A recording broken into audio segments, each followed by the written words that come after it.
Good evening, everyone. I'll be talking to you about visual acuity assessment in pediatric age. So now question arises why we need to discuss about assessment in pediatric age, how it is different from the adults. It is challenging in terms that child might not cooperate to you. It requires skills and accuracy because you need to finish it very fast. It requires enthusiasm. You should not be getting bored while seeing the child's crying face. What is the importance? Because visual disorders are the leading causes of childhood disabilities, they have a huge impact on the child's reading skill, education and the social development. Early the detection, you can give the child better vision and a better life.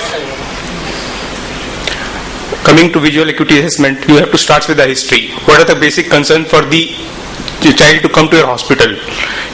Most of the time the parents are very keen observers. You can ask the parents directly what is the reason they have brought the child to you, or is there anything which pediatrician have told them. You should ask about the gestational history, especially the ROP or prematurity, because they are more prone to go for myopia.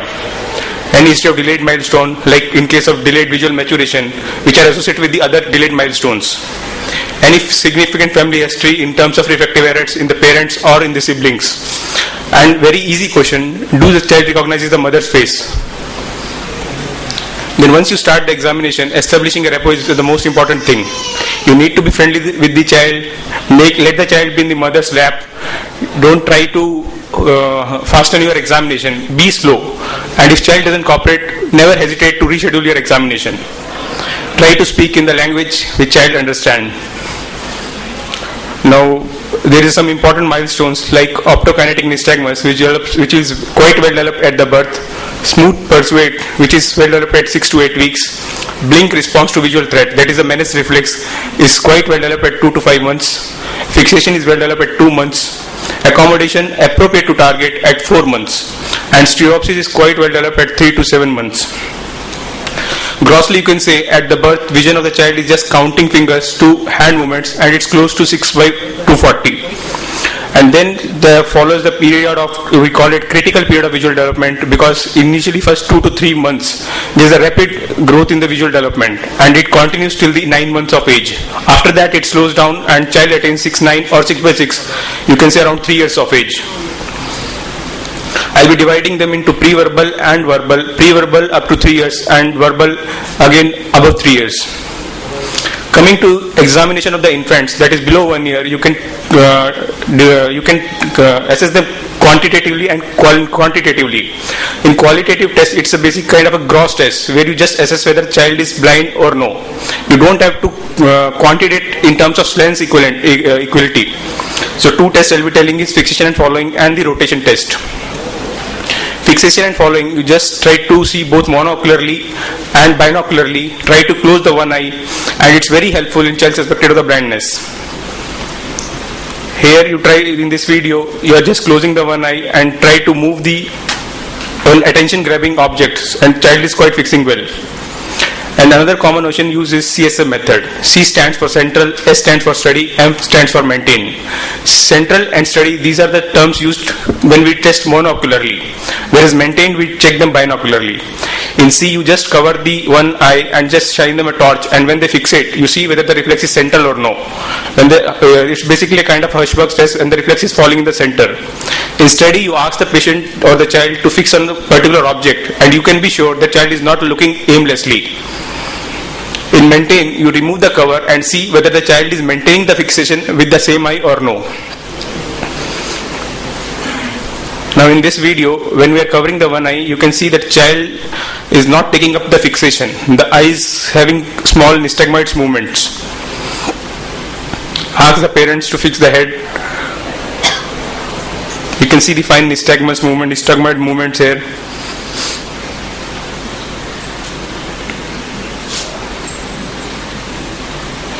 Another very easy test is rotation test, which we can do in our clinical practice. You just hold the child at your arm's distance, arm's length, and just rotate it, and it will induce a nystagmus in the direction of the rotation.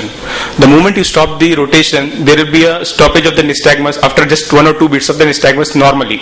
If it continues for a longer time, it gives the impression that either the child is having severe visual impairment or any cerebellar pathology. Coming to quantitative tests, where we quantify them in the terms of lens equity.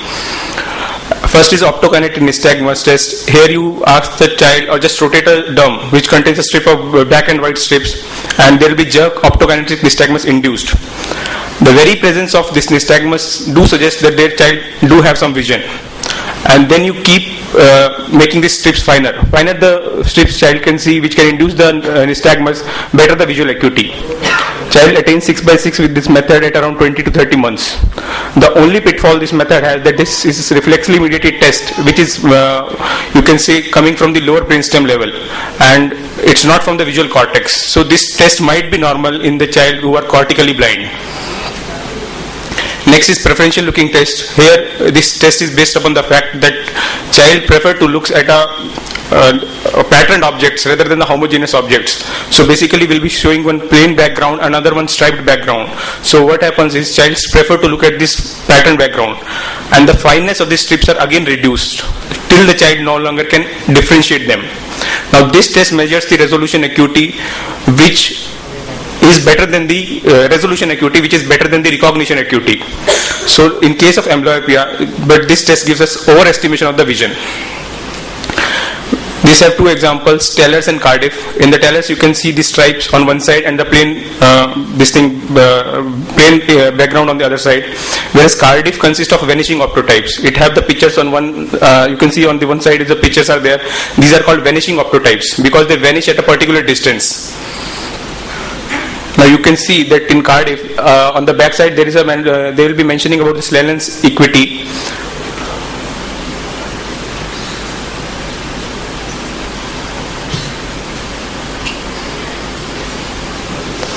Child is feeling sleepy. First let the mother demonstrate the child, and then cleverly, or you ask them to suddenly close the one eye, and the next child will start cooperating.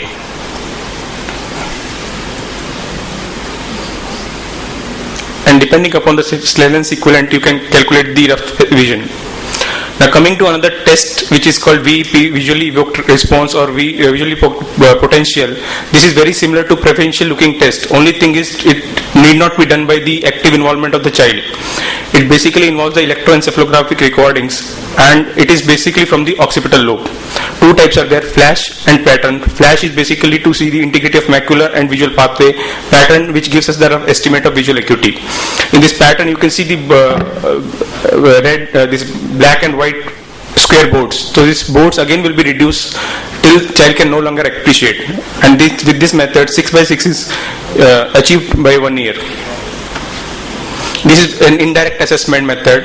It is called occlusion method. Now in this picture you can see that when you are occluding the left eye, child is quite comfortable.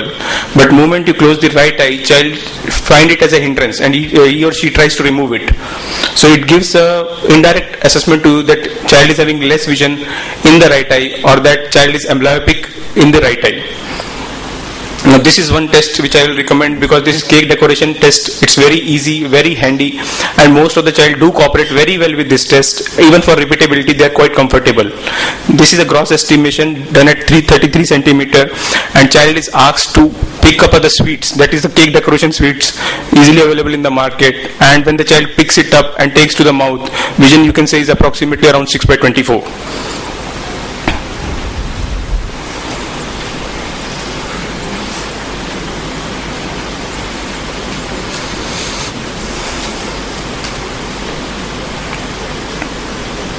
Child do need to have pincer grasps and other milestones normal so that they can grasp it and take it.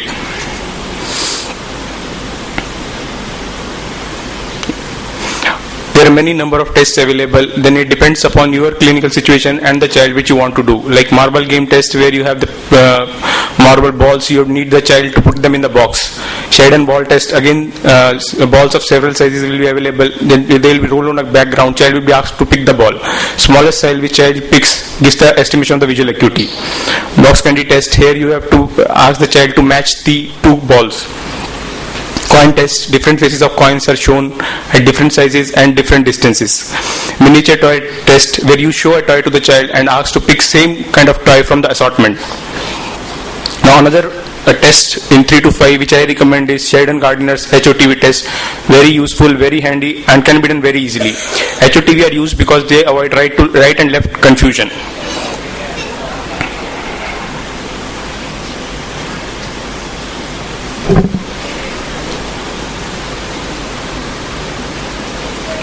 This test is very handy when you want to test in a preschool age, around nursery, LKG.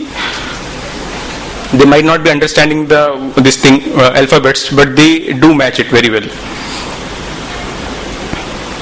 Number of pictorial charts are available. Light home picture cards, LN preschool, which picture on the right side shows K picture test, Lia symbols. This video is for the Lia symbols, where you will be showing some pictorial representation and child will be matching the same. Again, closing one eye is important. Let them wear the spectacles so that you can have a correct assessment.